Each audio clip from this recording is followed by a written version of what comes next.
I studied conflict resolution and mediation at university, but I learned the truth about conflict by working with a project manager. It started like this.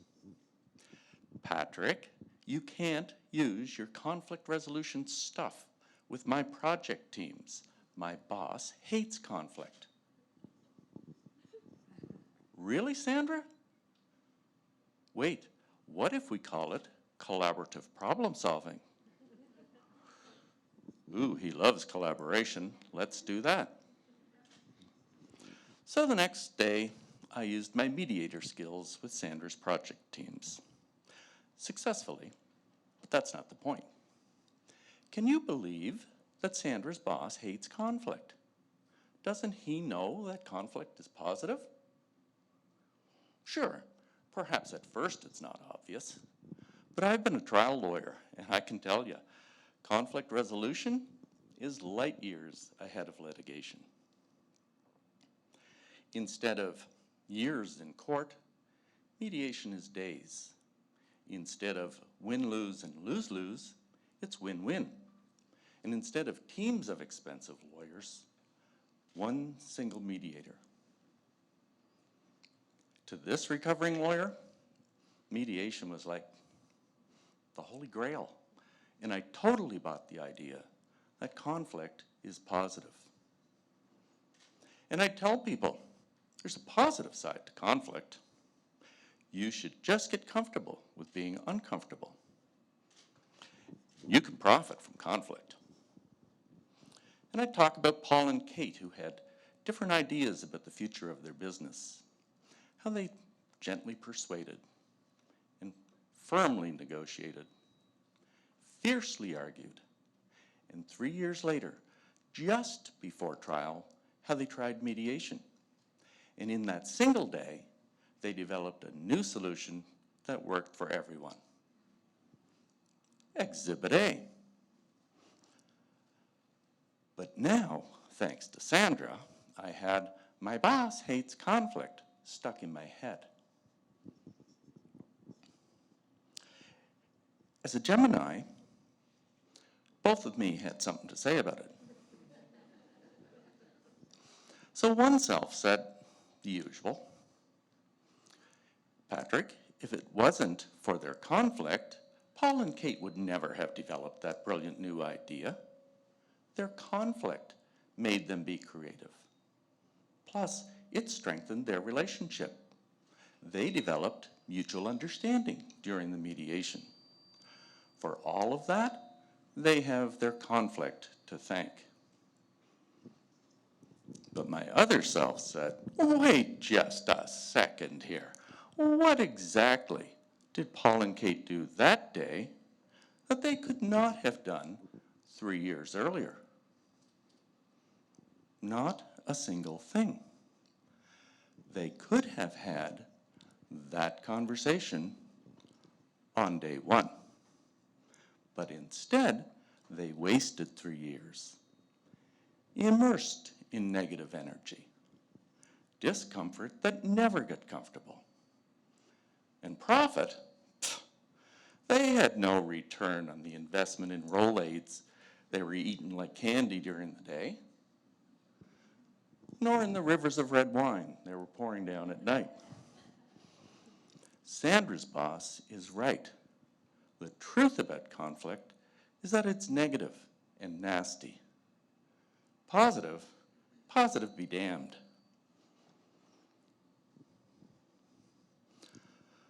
Logic doesn't lie. That positive side of conflict, that's a myth. And I began to wonder, what other myths exist? Maybe conflict isn't inevitable or unpreventable. With those doubts swirling, I revisited 2 questions that I hadn't thought about in a while. What is conflict? Where does it come from? I started with the simple equation from my training. Conflict equals problem plus tension. Fair enough, problems are everywhere. Where's the tension come from, though? Again, from my training, the easy answer was differences cause disagreements, causing conflict. And since conflict can't be prevented, what's important is to focus on resolving it constructively.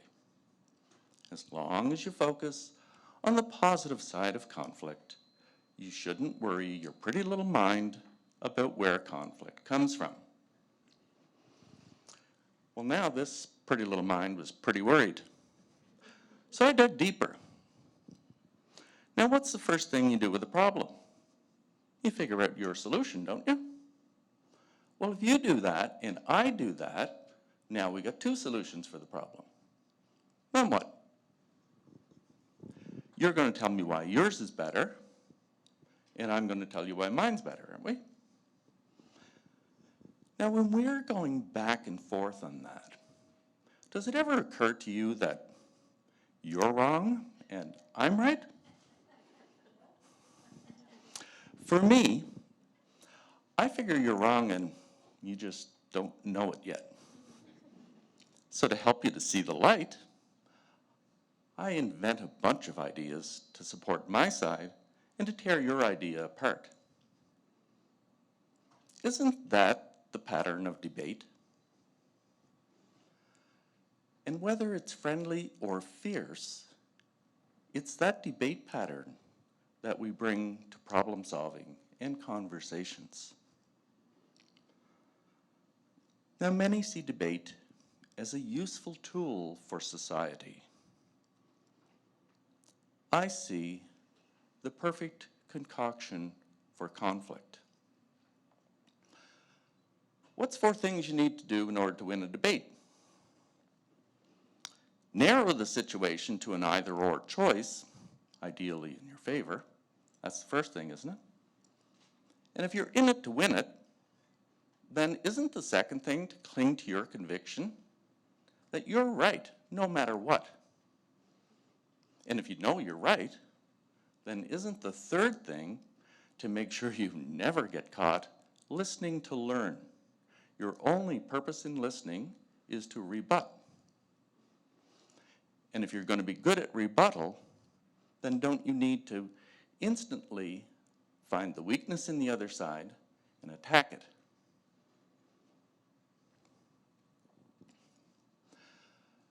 When we debate, we create conflict.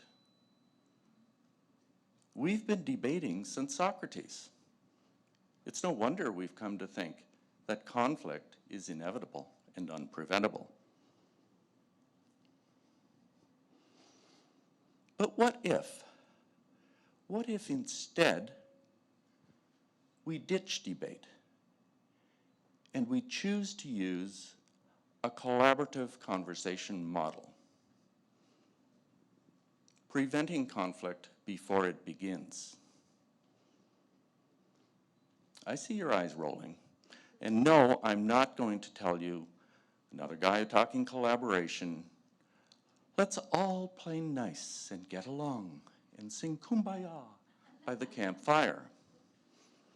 No, by collaboration, I mean the deliberate pursuit of dual outcomes, better solutions and stronger relationships.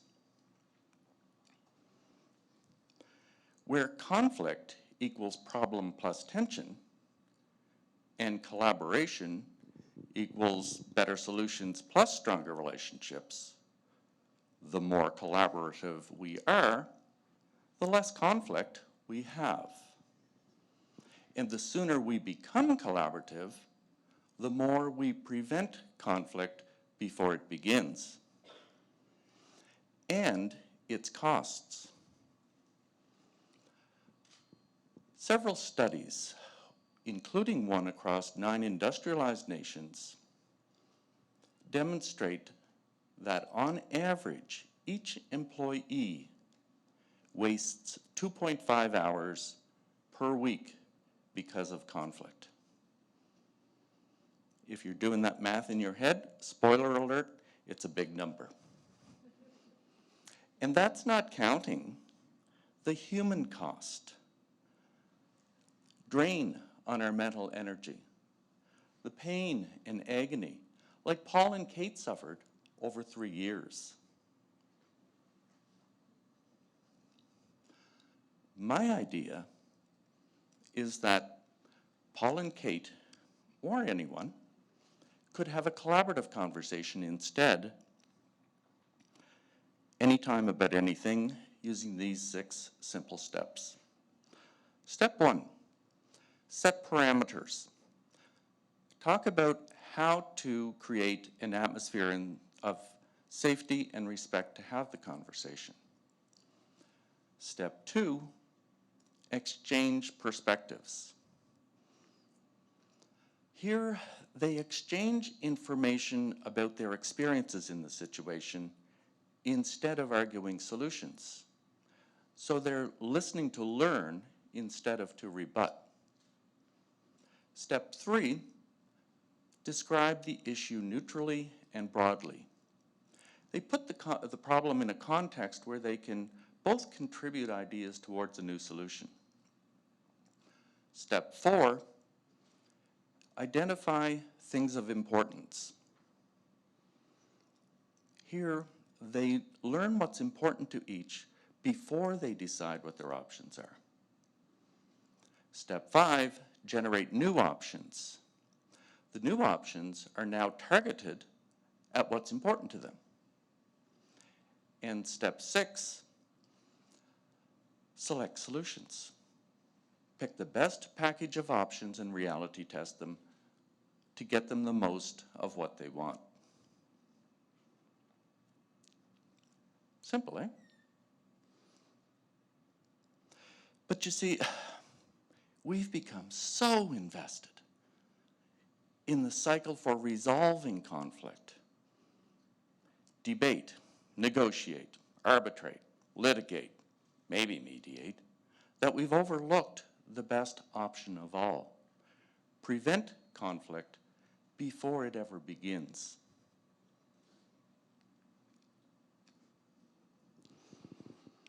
Like Paul and Kate, when we first discover that we see things a bit differently than those around us, we have a choice. We can create conflict by diving into debate, or we can prevent conflict by embracing this collaborative model.